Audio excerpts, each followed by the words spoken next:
Hello and welcome to another episode of Beyond the Spectrum, Every Age, Every Need. I am your host. My name is Shawn Francis, and I am really excited about today's show. I'm excited about everyone. So whenever you hear me say that, what's so different about today's show? Countless reasons. You'll find out as we get started here in just a minute.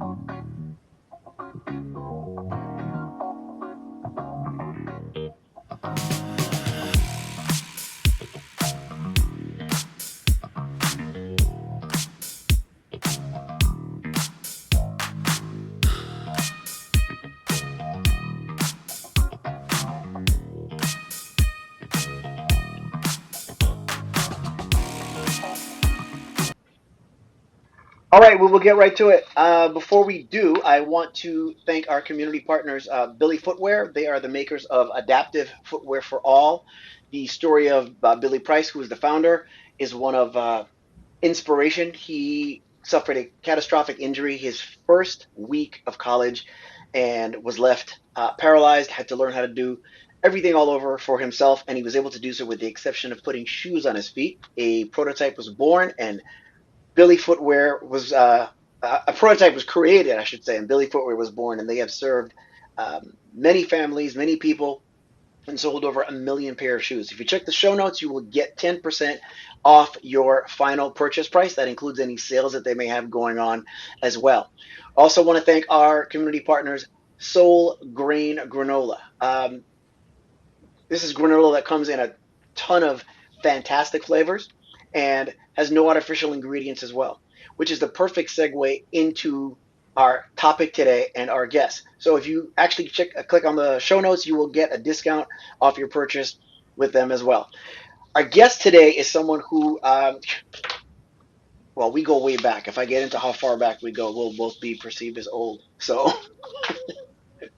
we were just saying that getting older is such a privilege and a gift. And we go back many decades. She is a registered dietitian and nutritionist. And for most of my life, I've been a healthy person. So this is long before I officially became a caregiver. And the show was created because we are interested in touching on the things that affect the caregiving and special needs community in the most obvious way, but the things that most people would not necessarily think of. And what we're going to talk about today, we're going through our series about caregiving and relationships. We've touched a bit on our relationship with ourselves. What we're going to look at today is our relationship with food. There's a saying that people ask in the personal development field where they say, who motivates the motivator? So, who fuels the caregiver? We can't help people from a place of weakness half as much as we can as one from strength. And our guest today is none other than Lisa Underwood. Lisa, welcome. Thank you, Shawn. Nice to see you. And yes, we did grow up together. Seems like yesterday. But Yes, yes, yes.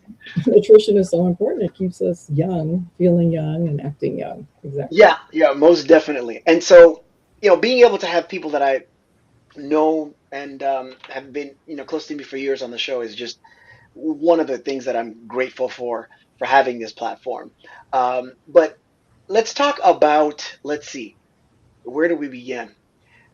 Let's talk about you and your journey to Mhm. becoming a nutritionist and dietitian because I'm learning more about what that is. Growing up, when we heard those terms, I thought of maybe someone that worked in the school system, unless you had some kind of eating disorder or something like that. The doctor, might recommend that your parents connect you with a dietitian or something like that. Other than that, that's my limitation. And then later on in life, as we begin to try and take care of ourselves and promote fitness and things of that sort, you hear about it. But especially in this day and age where there's so many um, influencers or gurus out there, there's still a little bit of limitation on all of that. So let's start with a little bit of your story and how you even Sure. got on that path. Yeah. So, grew up in the Virgin Islands, like you, Mhm. and we didn't really think about nutrition because food is part of every culture. So, everybody eats and everybody knows a lot about food. But my grandfather was before anybody knew about nutrition, he was reading about vitamins and all self taught, and he was always nutrition is important, but we more refer to it as get your vegetables, eat your salad. Hmm. You and I grew up eating mangoes on the beach and That's right. fish, and just like we didn't know, and it was all good. But when it came time to start thinking about college, because what's one thing about the people that grew up in the Virgin Islands, we're very pro education Hmm. and we're very pro what's the next step and what's going to be your career. So Right. I thought I was going to be a doctor, and but then I found out, wow, that was really hard, and it took a long time to study. And I was like, no. So I went to Tulane University, and I Hmm. met a registered dietitian in a nutrition introduction to nutrition class, and I said, okay, that's it. I want to be a dietitian. Hmm. Okay. I thought, and most people have never met a dietitian, primarily because there's only about 100,000 dietitians in the United States. So Really? that's why, yeah, you might not meet a dietitian because we're a very small specialty. Hmm. So then I went to UC Davis, which I Hmm. graduated, University of California, Davis, Hmm. and I went through what we call a coordinated program for nutrition to bachelor's of science to prepare you to move on to the next step of becoming a dietitian, which is attaining an internship, which takes about a year, year and a half. And then you also today, there's no exception, you must have a master's degree in nutrition be to become a dietitian. So I Wow. happened to luck out, and after I went to graduated from UC Davis, Hmm. I was accepted into a very good internship at Emory University. Hmm. So I did a tremendous, wonderful clinical internship, coordinated with my master's, ended up graduating with my master's from Georgia State because I was a resident in Atlanta, and Right. did my master's in sports nutrition and thought, oh, exercise was, it was the big thing then, Right. which it still is because we know how important exercise is to nutrition and your health. Right. So then after completing my internship, a dietitian has to have a master's. Then you have to sit your boards, which takes about 6 months to study. That's why Mm. it takes about 8 years, eight, 7.5 to become a dietitian. It's a long journey. I did not know that. What Yeah. year? When was that? When were you at Emory? When were you in Atlanta then? So I was there a long time ago, like Hmm. in the 80s. Ah, okay. Okay. So, and I heard it hasn't changed much because the traffic's still bad. But Emory's still a great school. Georgia State's really a good school. Hmm. And then loved being a dietitian, worked. So most of us, most dietitians, 75% of us work in hospitals. So 75%. yeah, Wow. so that's where you're gonna, well, if you're unfortunate enough to stay in a hospital beyond 3 days, you're gonna see a dietitian. Right. It's not the setting for education, which Right. is why I decided, I want to be an outpatient dietitian, which is what I'm doing now. Hmm. Is I'm doing outpatient with the help of telehealth because nobody wants to go to an office anymore. Right. Most of the patients are either running home from work or they're doing an appointment on Zoom before work. Hmm. And so we're trying to keep people out of the hospital. That's why insurance now is paying for you to see a registered dietitian. So Hmm. some of us call, and I do interchangeably use the term. So some of us use the term registered dietitian nutritionist, Hmm. and some people use the term registered dietitian. They're the same credential. It's Hmm. just that some people want to include nutritionist. Hmm. Today, you have to be licensed also in the state that you're practicing in and the patient is located. So I have 17 licenses now, and I'm growing because I'm seeing patients from Alaska to Florida. I mean, I'll move from uh, all over. I'm in Montana, I'm in New York, I'm in the Right. Georgia, and every appointment is just one click to the next state. But you have to be licensed. Right. So That's much like same thing with my work. My primary work in financial services yeah, clients in different parts of the country. So let me ask you this: what were the appointments like pre-COVID or pre-Zoom? Then did we was that almost we everything was didn't in do as person? much. We didn't do as much. So we did. It's more. So it was more traditional. Outpatient was one on one, face to face. Hmm. And a lot of patients didn't show up because they were just like, it's like some patients don't have transportation. Hmm. Some patients can't get off work. some patients are doing it at their work, so they're doing it on, they close their office, or some people go in their car because they don't have a private office, Right. and they just call me up on their phones. I have to see them because it is required to see the patient, Hmm. and we have a way of assessing physical. So dietitians do physical assessment too, which Interesting. is a little different on Zoom because I can only see from the waist up. But there are some ways that we do that. Hmm. Um, and you know what? Since I became a dietitian, the science of nutrition has grown a lot, and it Yeah. has advanced tremendously. But dietitians do a lot of roles, just like you said. We work in school lunch, running Hmm. the management of the kitchen, the menus, making sure that the menu meets the nutrition of, because Right. programs have to meet federal guidelines. Right. That's what a dietitian does. We also maintain the sanitation and the Hmm. safety of that food. That's a big role. I'm also a certified food protection manager in the state of California, so I'm certified to run a kitchen, and Hmm. so we know a lot about food safety because we're trained throughout Hmm. our careers and our education, and then we also have to get advanced certifications.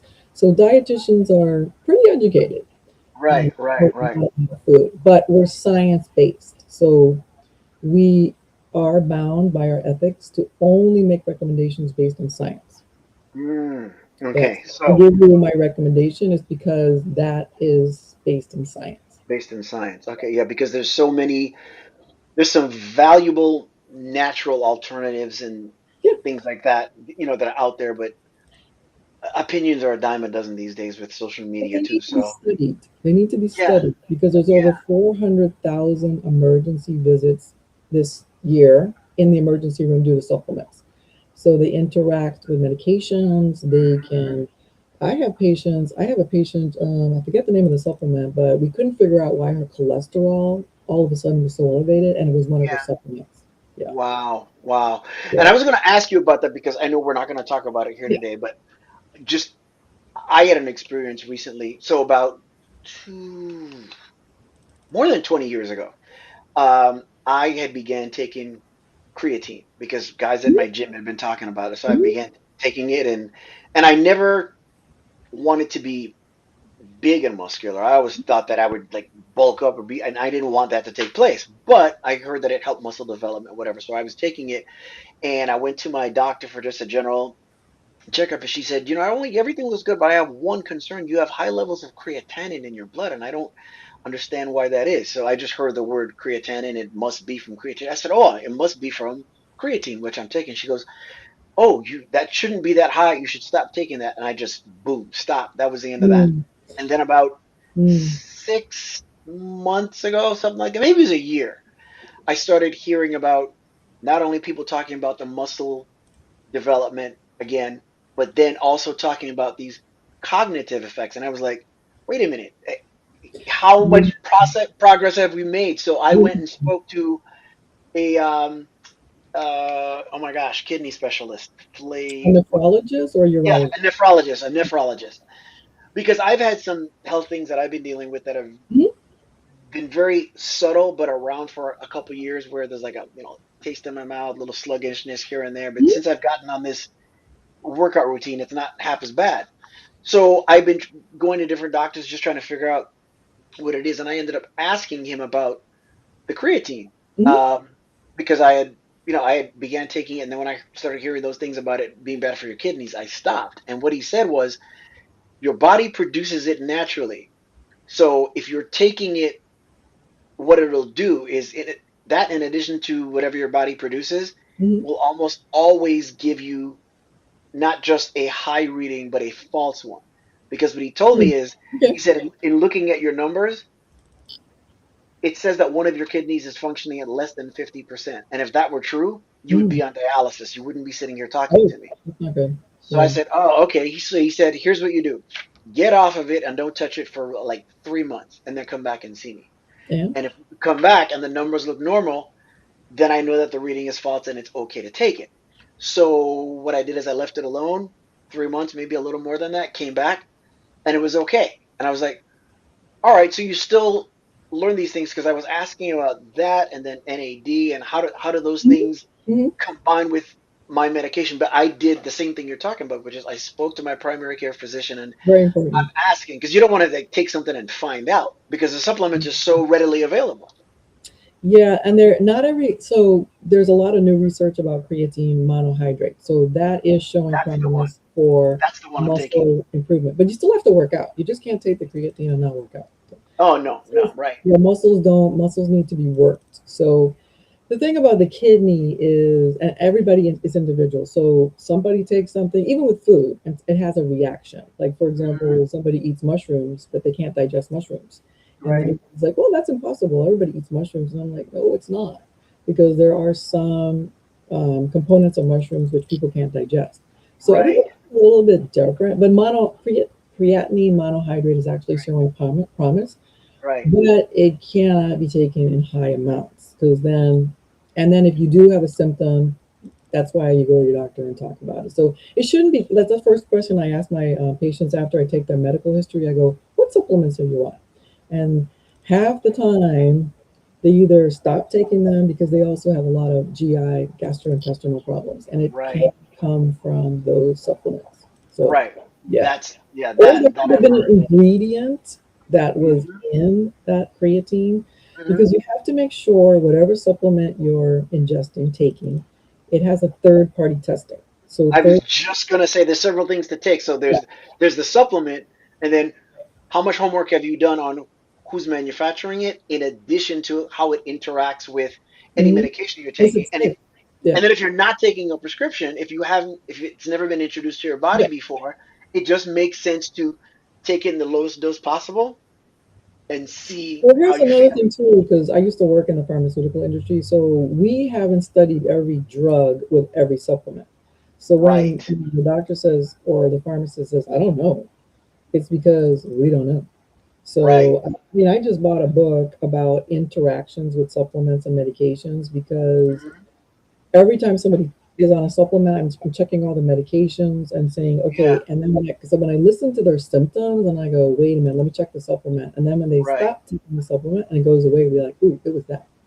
Right. So, Exactly. so supplements, if the rule of thumb is for everybody that's listening, is that supplements are not necessarily needed for everyone.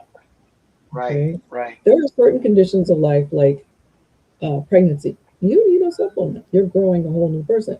Right. If your diet is compromised, like for example, children with special needs may get into very picky eating.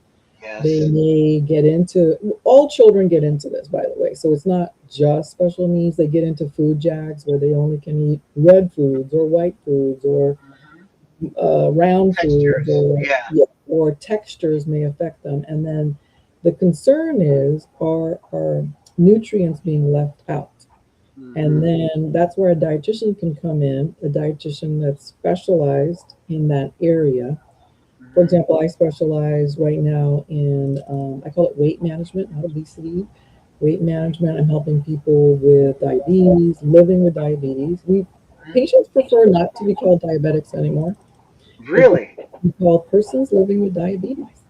interesting. Okay. We don't call the patient obese. We call a patient who has well, this is your weight. I don't even use the term obesity anymore because it has such a negative stigma. And it's kind of an ugly word. And Yeah. so we want people to be treated with kindness, and they Dignity. don't have Yeah. to be defined by their condition. They're Right. living with the condition, but that doesn't mean that's who they are. So, Exactly. Exactly. Wow. Okay. Um, so you and I were talking off camera, and I was saying yeah. that I've never paid attention to like measurements or anything like that. So a lot of the people or quote unquote influencers that I sort of listen to tend to be people like yourself who are credentialed and are doctors. And one of the things that I heard just for the first time Mhm. is that the amount of protein that you intake should be 1 gram per your body weight, ideally. And I thought, That's oh, not true.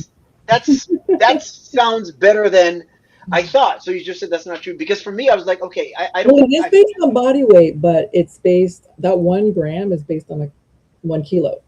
Okay. Okay, Yeah. okay, Yeah. okay. It's not based on Like not per pound. You're saying per kilo. Yeah. So you Oh, can convert that. So whatever that 1 gram is, half a gram, because 1 pound equals 2.2 kilos. Yeah. So that measurement is based in science. okay. So the but it depends. So Hmm. everybody's needs are different for protein. Okay. Most That's a big myth. Most people think their first primary goal Hmm. is protein. But that's not the majority of your diet. The majority of your diet is carbohydrates.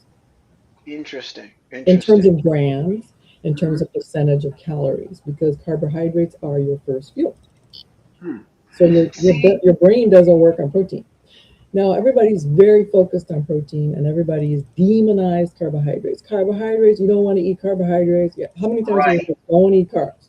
Yeah, yeah. Hmm. Well, it's interesting because I just came across this this doctor. She's a scientist as well. I don't know if I'll get into giving her name. Maybe I will. Anyway, she Hmm. goes by the glucose queen now, and I think that name kind of I sells might her tell you short that. because it sounds like someone who's an influencer and has no scientific credentials or anything like that. Sounds And like it. her name is oh my gosh, she's here in America, but she's French. I can't think of her first name. Anyway, Hmm. um, she said some things that just got me curious. So I've been on medication for high blood pressure for the past maybe 5 years, Hmm. and as I asked the doctor, so where's that coming from? I haven't had it all my life. I was like, nobody really knows. It could be hereditary. You just That's true. don't know, right? So we try to avoid it with the medication by diet and that kind of thing. Is still just a little high, and um, I was trying to figure out. Um,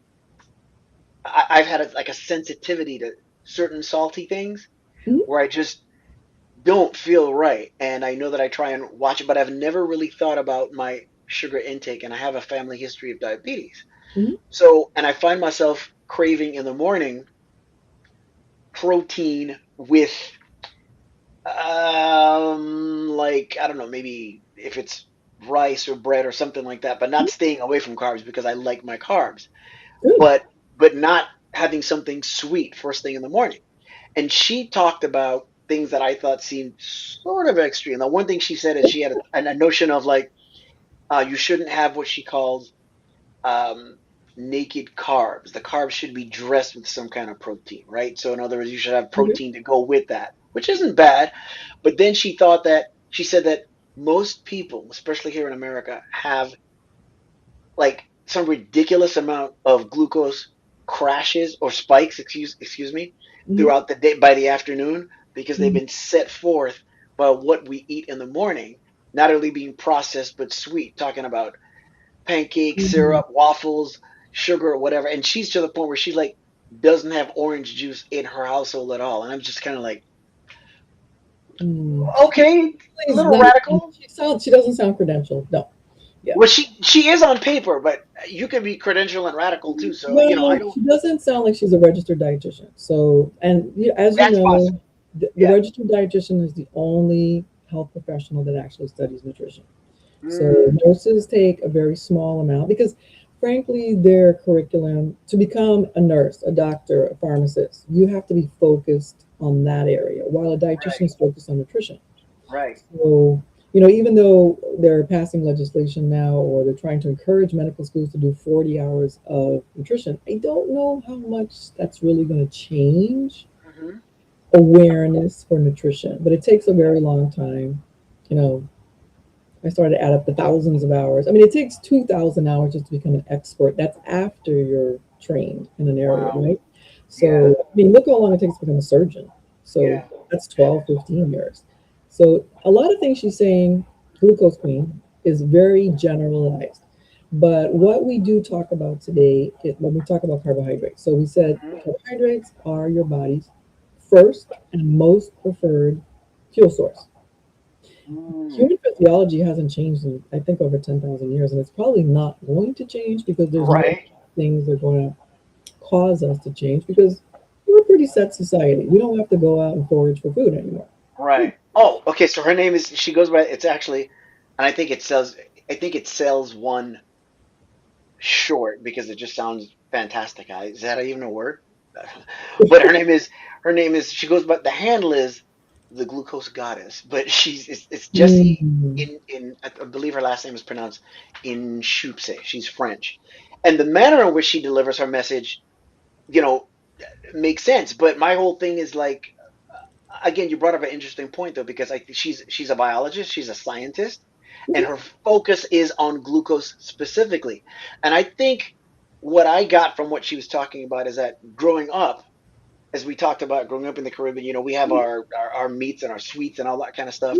And they would say you eat a lot of sweets, you're gonna become diabetic. And what I thought was you have you eat a lot of sugar, your blood sugar gets high, and you go from there to diabetes, not realizing that in between there's all these things that a high glucose level can affect that Mhm. come before being diagnosed with diabetes, and that intrigued me and kind of made sense.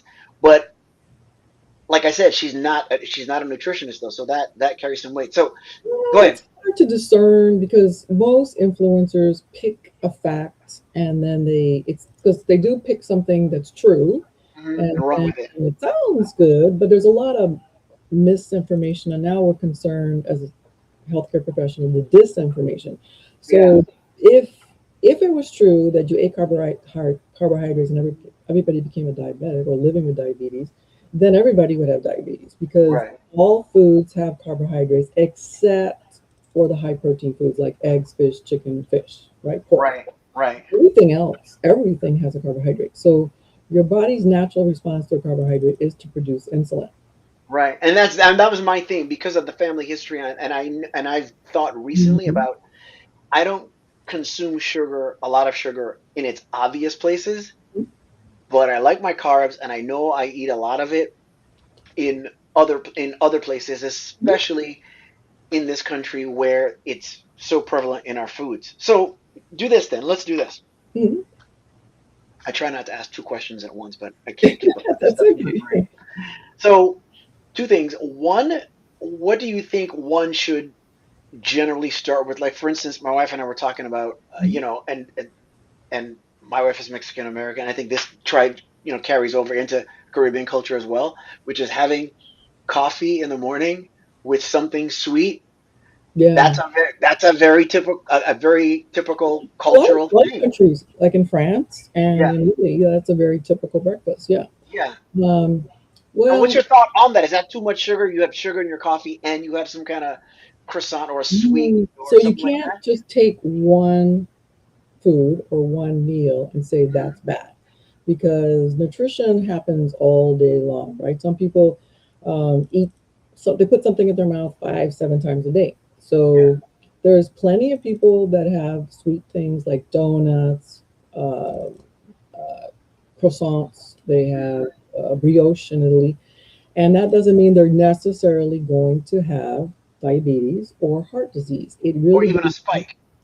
So they are going to have a spike. But let's Okay. say, so you're going to have a spike regardless. You eat, Mhm, let's say you ate cornflakes. mhm, So the difference is carbohydrates, what we're trying to instill in the American people. By mhm. the way, they're eating less bread than ever in France, and they have a national crisis because they don't know what to do. Because the young generation now is saying, "We don't want any bread. We want more fruits and vegetables." And that's so That's what crazy because their bread is not our bread. is the Because best. But yeah, because we know people eat people that, less of it.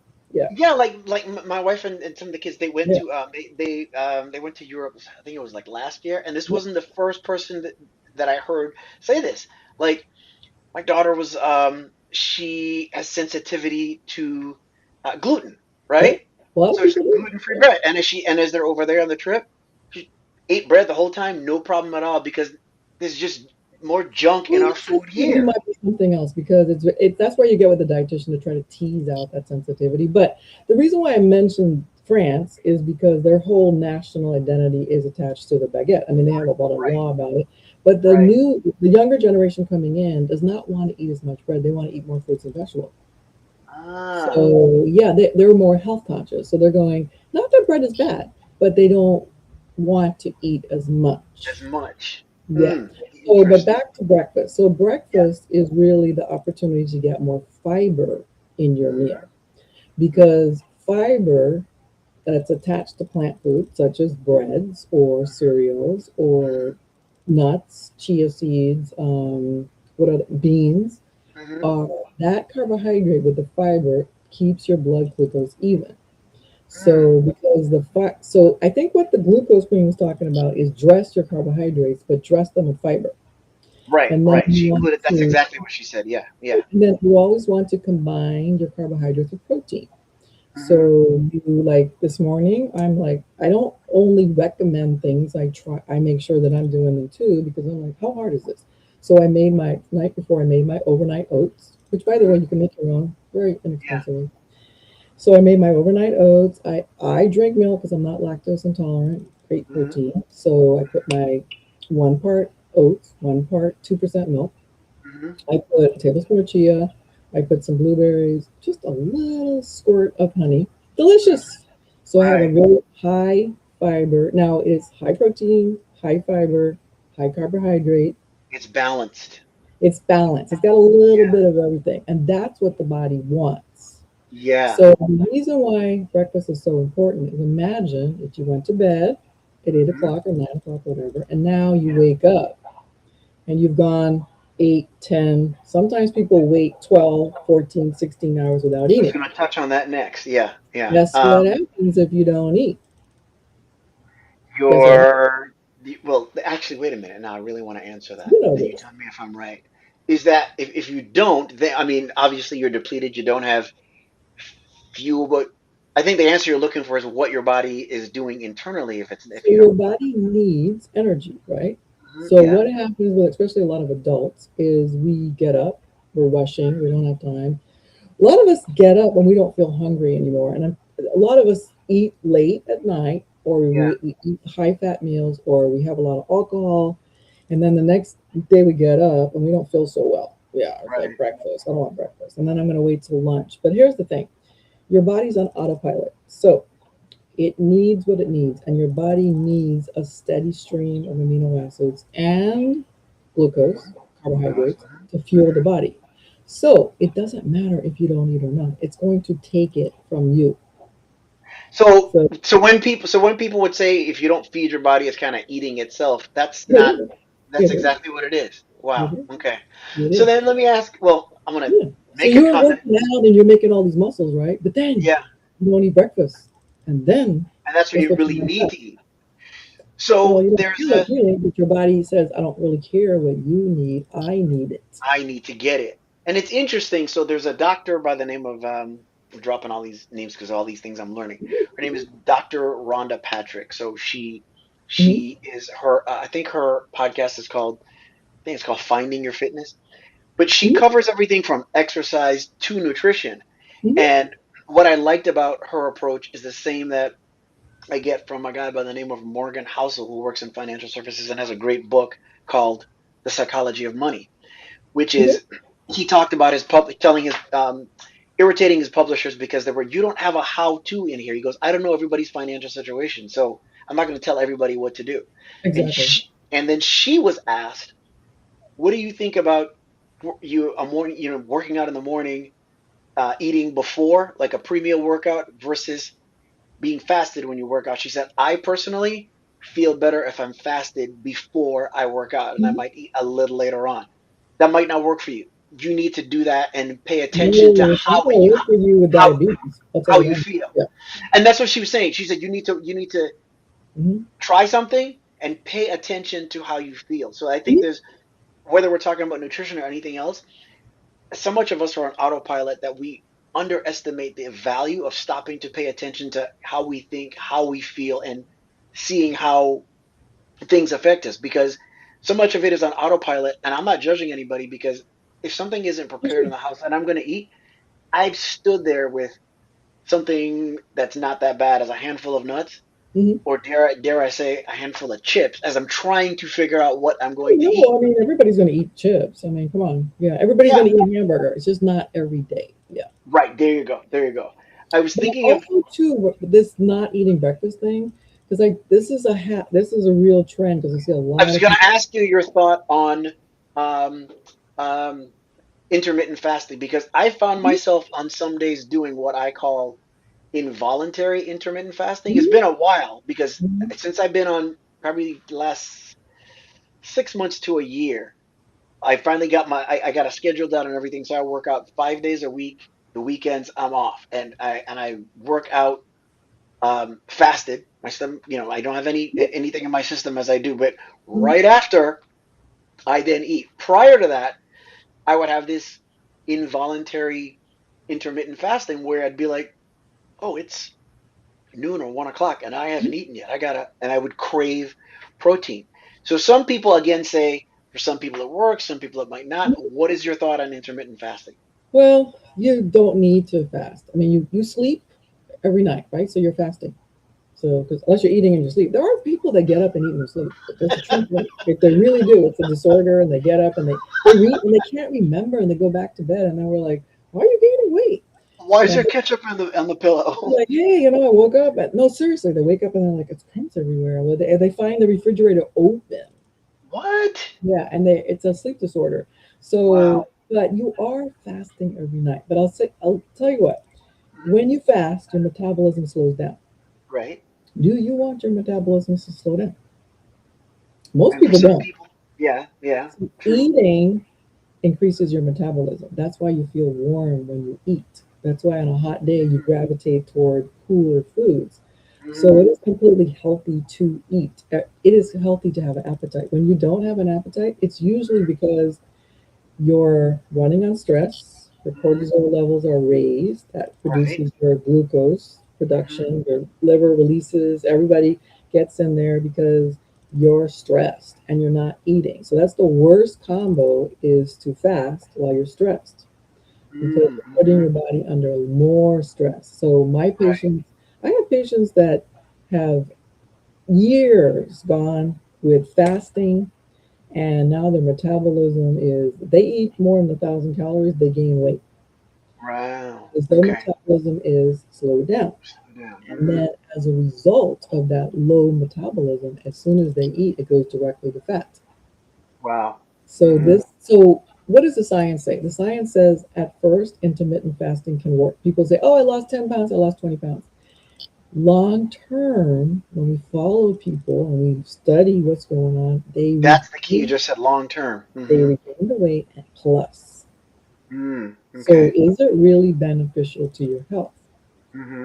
I'm not finding anything good about that situation. If it helps kickstart, fine. Mm-hmm. But unless you identify the issues, whether you have an eating disorder, you're a binge eater, you just don't know Mm-hmm. how to eat well, you Yeah. need to work with a dietitian and get medically supervised because there's something wrong. That's Yeah. why 75% of our country is either overweight or obese. There's something dramatically wrong. Yeah. And it's not just the manufacturing of the food; it's our mindset in Oh, there's terms of plenty what of we healthy eat. food in the supermarket. Mm-hmm. There's plenty of healthy food. You don't have to buy processed food. And not Mm. all, for example, yogurt is processed. There's nothing wrong with yogurt. But I heard this from, I think it was, she has a PhD in nutrition. Her name is Jessica, forget her last name. But anyway, she's a huge social media following. And she had a definition of ultra processed food. And I've adopted that is if you can make a food in your house, it's not ultra processed. So Right. can you make a Dorito? No, Right. no, you can't because you cannot get the same ingredients. You can't make the same crisp. You just can't. If you can make that food, it's probably not ultra processed.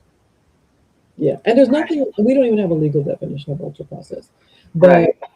we use dietitians use the balanced plate method. So if you when you think of a plate, think Mm-hmm. half fruits and vegetables, a Mm-hmm. quarter carbohydrate on on the other side of the plate, and quarter protein. So that means 75% of your plate, your diet, is plant forward, not protein forward. In this country, it's 75% protein, 25% plant. That's why we're dying of heart disease. Wow. So then your thought on the intermittent fasting is, just like anything else, if you're going to do it for a period of time, you know, weeks, months, I don't know, each situation is different. It can have value that way as opposed to doing something Well, long term. it's It doesn't have value because you're going to regain that weight if you don't change your eating habits. And I see people yo-yoing all the time. They'll yo-yo 20, 30, 40, 50, and the older they get stuck on a plateau where they're like, I can't lose any weight at all. My weight doesn't change at all, no matter what I do, because the body gets to a certain point where it goes, I'm done. And you become so over fat that the percentage of your body weight is so much fat Hmm. that your metabolism is low because the active part of your body is muscle. Muscle is sensitive to insulin. Insulin helps the body bring the sugars, glucose, Hmm. into the muscle so you can process the energy. Yeah. So that's why muscle is so important, and that's why we have to exercise because we aren't really eating more calories. Like when we look at populations, we're not eating more and more, we're just exercising less and less. Yes, and our Interesting. diet, the quality of our diet is declining. One of the things that's hitting us hard in this country is poverty. And we don't want to talk about poverty because we keep cutting food programs. Like nutrition food programs are being cut Hmm. severely, and 30% of the people who are receiving, whether it's SNAP or school lunch or WIC, they're Hmm. poor, and those are Yeah. children. Right. So this is the problem that the American Academy of Nutrition and Dietetics, my association, we are Hmm. constantly fighting in Congress to help with nutrition because we recognize if we don't feed our people, Hmm. they will not be healthy. And when you're living on SNAP, Hmm. $250 a month is nothing. Yeah. Exactly. Exactly. Very, Wow. very that nutrition education program to help the poor learn how to eat Yeah. went away, was Wow. eliminated, was disseminated, was blown up. Where it's like it's gone. So I know Yeah. it's a little political, but when you No, talk about it's okay. But equity, it's like you said, people don't want to talk about it. And yeah, there's but that's certain health equity. things, That's health yeah, equity.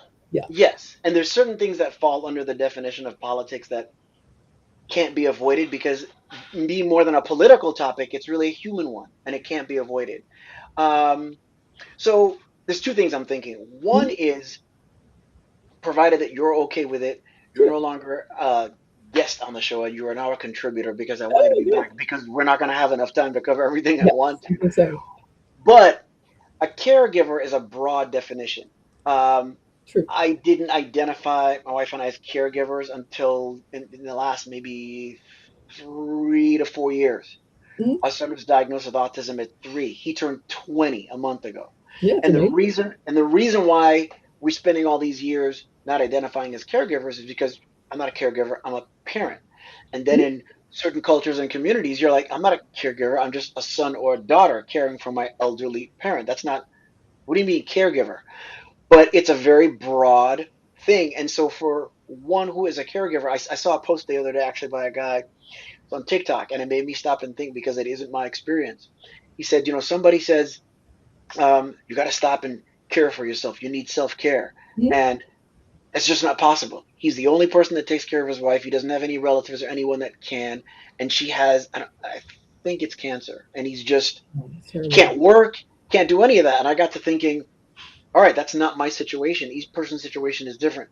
From a nutrition standpoint, if we're Mhm. talking about, and I know everybody's situation is different, but if we're talking about those of us who are caregivers in various forms and stages, needing to begin a day where we do take care of ourselves with regard to what we eat, what should that kind of look like in as broad a manner as you can possibly answer that? Because everybody's situation is different.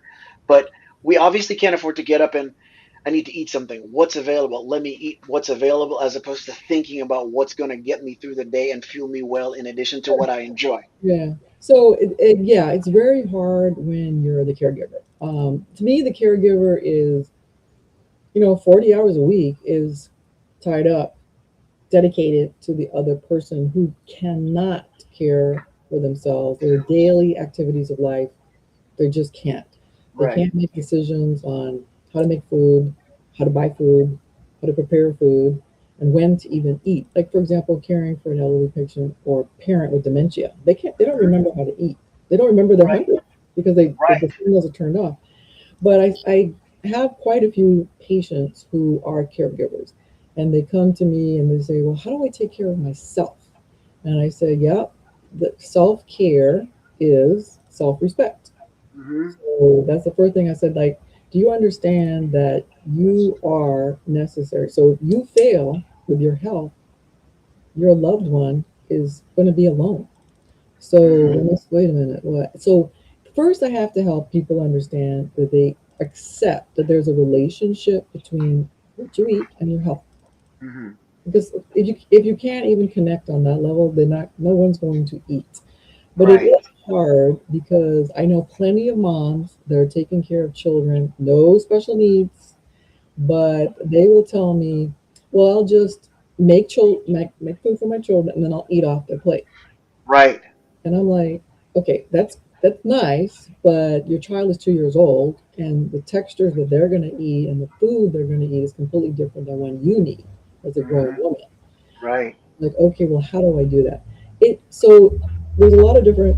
It depends on the situation, but sometimes I just help them explain to them that, for example, people have a lot of guilt about food, by the way, which is a Oh whole yeah. nother topic. But anyway, so I said, look, I work with what's your favorite foods, and then we work on simple techniques. Like, for example, had a patient who didn't want to have scrambled eggs for dinner. I'm like, wow, because in her mind that meant she was poor. And I'm like, look, it's healthy, it's tasty, it's quick, and you can add some vegetables and a little bit of cheese, and you got a whole meal. You throw on some sliced whole wheat green toast or whatever, and you're done. She's like, Right. wait, that's nutritious? I'm like, yes. So I think we have never educated people, but Hmm. there's a lot of things stopping people. But if we're constantly living in stress, it will affect your desire to eat. Because there's a Hmm. lot of people that have a low appetite where they're living on cigarettes, coffee, Hmm. soda, and they don't feel hungry. And that's the problem is I had so a dietitian will work with a patient to say, okay, what are you doing? What are you eating? How do you like to eat? And then we'll help you find those foods. Maybe it is a smoothie. Maybe it is. I have a patient that she could not eat, so we included the boost in the morning, protein drink, and then she had a lot of different issues, and we slowly introduced foods, and she started to eat more. But the thing is, you get used to not eating, and you adjust to that, and then your nutrition is compromised, and then your appetite goes away because your nutrition is so compromised that desire to eat is very hormonal, very related to the gut brain axis. You just lose that desire, and that means probably at that point you're malnourished. So that's a lot, but it's the basic point is you need to work with a registered dietitian, and now insurance covers it. So what we do is medical nutrition therapy, where my patients say all the time, "This feels like I'm in a therapy session." I'm like, "You are," because the relationship between you and food is has to be healthy if you're going to have good health. Yeah, and like many things, most people, unless somebody's been beat up by someone verbally, physically, literally, they are not aware or conscious of their relationship with anything. We kind of Mhm. just do what we do, and we don't think about that. So that's very important. So let me ask you. I don't know if it's been this way for a while, and I just don't know. But the idea of access to services like yours being available for people that have even some of the most basic insurance, is that something that's fairly new, or has that been around for a while? It has expanded dramatically because insurance. It started with the good old Affordable Care Act, Hmm. Mm. and is expanded. So insurance companies have come on board because they realize by allowing patients to get care, outpatient care for the dietitian, actually saves them money. And as you know, healthcare is a business. So I know. we're saving the healthcare industry, insurance companies, a lot of money. And so by helping patients remain healthy, stay in their homes, stay out of the hospitals, get off medications, not go on dialysis, reduce. I've had patients coming off statins, coming off insulin, coming off metformin, Um, it's not a miracle. It's what the science says. By changing how you eat, your relationship with food, and you got to exercise. Let's face it. You're not gonna. It's just like a muscle. A muscle isn't going to grow unless you use it. Right, So right, when we look at areas around the world, like in Japan or Italy or Greece, where there's blue zones, right. what's the commonality? Nutrition, Hmm. exercise, and stress. Right. And for those that don't know, the blue zones are where places on the planet where life expectancy is longer. I think there's a certain number. Is Yeah, it's like I'm not. 90s. Yeah, they're Yeah. living into their 90s. But it's not just quantity, it's quality. Right. Yeah. So Right. people often say, "Oh, I'm old. That's why I'm stooped over." I'm like, "No, darling. You got osteoporosis or scoliosis, and you never exercised nor ate a proper diet, or saw a doctor to help you with that, or a dietitian." So we don't have to accept some of chronic aging. So Hmm. or Yeah. the process. We're all aging. I mean, there's only one. So I always say, there's only one way home, and it's Right. aging, and you're gonna die. But while I'm here, I'm gonna live the best life I can Right. because I received this body as a temple, and I'm going to give it back in the best condition I can. There you go. And that's why they speak about lifespan is one thing, but health span is something else. Because if you live to 100, but for the last 10 years of your life, you need somebody to scratch your head and even think for you because you're incapable of doing that. Yeah, you've got this long lifespan, but what is your health span like? Yeah, and we don't like I always tell my 30-year-old patients, I go, "You're saving for retirement." They're like, "Yeah, well, you want to have a, you want to be not spending it on medical bills, and you want to be spending it on great vacations in Italy." They're like, Right. "I don't want to be sick." Well, this is the way, is taking care of yourself. And the good news is more, but you see that the problem is you got to have money to do this. So you have to have the ability to take the time to go to the doctor. You have to have healthcare insurance. That's a big Hmm. thing Yeah. because not everybody has healthcare insurance in this company in this country. Right. Right. So that's the problem that we're still trying to solve. So we're making some headway, but when you hear people going, "I can't wait to get on Medicare," there's a problem because you got to Mm. be 65 to be on Medicare. Yeah, that's true. Yeah. Yeah. Yeah. So because Medicare, it's, well, you've paid for that, so it's not like they're giving you something. You've paid all your life when you worked Paid into it. Right. because you need to qualify for Medicare. You don't. Yeah. If you haven't worked, you're not going to qualify unless you're a child. Then you get support through the government. So children are a completely different category. People who are disabled, mentally ill, can't work. It's a completely different situation. So Right. Right. able-bodied adults have to work because if you want Medicare, or you're gonna just buy it yourself. So Wow.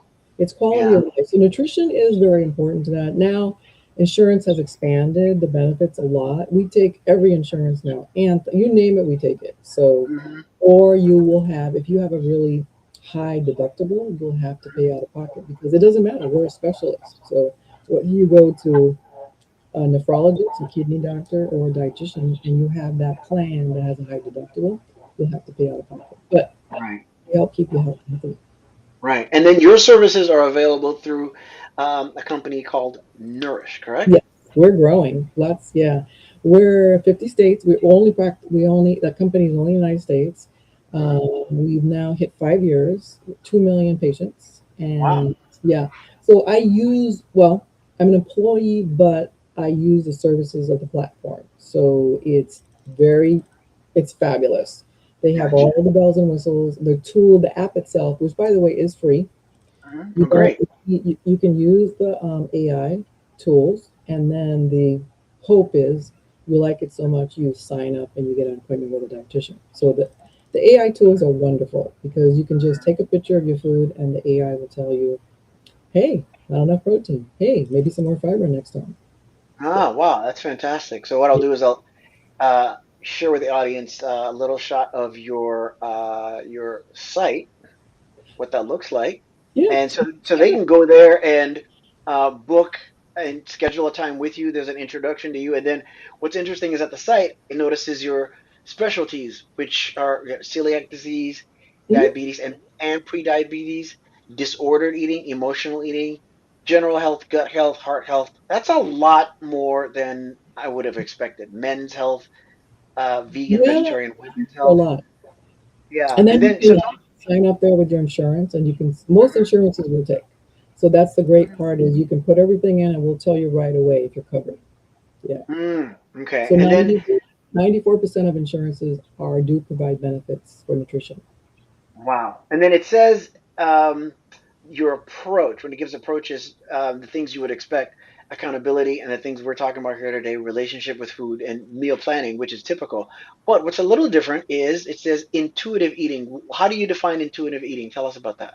Yeah, well, that's a term that everybody uses, but how I define it is what is your relationship with food and how do you eat? So, one of the things that we're very focused on is taking time to eat. So, that means no looking at the screen or the Netflix or the phone or talking on the phone or Being working. present. Be present. So I tell people, are you at your desk eating? They're like, yeah. I said, shut everything down. You have 10 minutes. Well, yeah. Okay. Shut everything down. Leave your desk and get away, relax, take the 10 minutes, actually chew your food because we do know that if you don't pay attention to what you're eating, you will eat that whole bag of chips and not realize it. And then your brain never saw it. So guess what? It didn't happen. So yeah, that your brain needs to be engaged. It's the same thing. You Yeah. ever notice when you're driving and you're talking on the phone, and you're like, oh my God, I'm here already. Yeah. You weren't Yeah. engaged in what you were doing. So intuitively, we need the brain needs to be registered, and you need to be calm and focused. Hmm. But there is nothing really intuitive about eating because we eat because we're hungry. Right. Yeah. But there are certain cravings. Like you said, I wanted protein. That's probably something that your body needs Well, I because was thinking that when I was looking at the word, I was like, there's time, like, I don't know exactly why I'm craving so and so, but I feel like I know the difference between I'm craving something because I want that and I'm hungry for it hmm versus I'm craving something and I'm being told, my body is telling me, I feel like this is what I need versus what I want. And I don't know if that's normal. And the well, older I get, the more that happens. there's a lot of times like well, unfortunately when you get thirsty, you don't drink. Like when you get dehydrated, that Yeah. mechanism shuts off. I mean, that's a really bad thing. So Yeah. there are things that aren't intuitive, and but we need to connect with food. So there's the taste. I always tell people we need to be a little bit more social when we eat. Um, Interact with people, talk about the food, plan the food, enjoy the food, talk because that's very common, especially in cultures like Greece and Italy and France. Right. Right. The The, experience. yeah, the experience and the sharing of breaking of bread. Here in the United States is like drive up on the thing, get the food, eat in your car, And and go. get to the next thing. Yeah, and I'm like, Yeah. oh my gosh, that's like nobody does that in most countries. That's a very American. As a matter of fact, I think I was reading that you can't walk down the street in Japan and eat. They're like, Interesting. that's rude. Let me ask you this, and I don't know if you know the answer to this. I think it might be, it's not going to be weird or common sense, but Mhm. do you think then that the way we, well, I've heard it said once that we shouldn't break bread with people that upset us or when we're upset because it can affect the way that we metabolize the food. And when I think about it, I was like, I think that kind of makes sense. And then by the same token, do you then think that who we eat with or how we consume a meal, not just put it in our mouth, but take it in mentally and emotionally, has an effect on how our body might process the food? What are the chances of I that? don't know what the research says on that, but I can think of the number of times I had to sit down and have a meal with one of my old bosses and how much I just felt like choking on the food because Uh, you just can't enjoy what you're doing. And it's just like yeah, every other word they're asking you a question. And I was like, really? It's like, are we having a meal? Or, can I get invited? But stress does affect us a lot. So stress can affect how you digest food.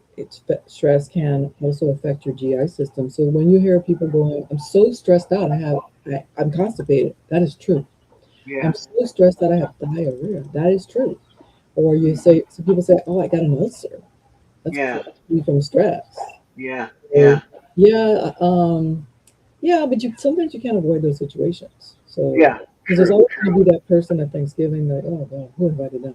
So That's true. That is so true. Come at the end of the day, so we're trying to Right? come on and ignore. So it's like, yeah.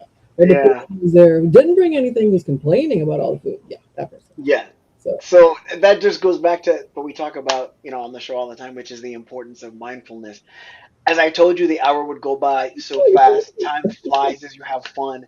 I want to thank you for being here today. Let's And do it like I again. said, yeah, yeah, we're gonna have you back because There's so this many is, topics. It's crazy. Yeah. yeah, yeah, and everything it revolves, all of it around revolves around everything. I think the most important things are what we take in and our relationship with ourselves. Period. And like everything else, anything that affects the general population affects those of us that are caregivers 10 times more so.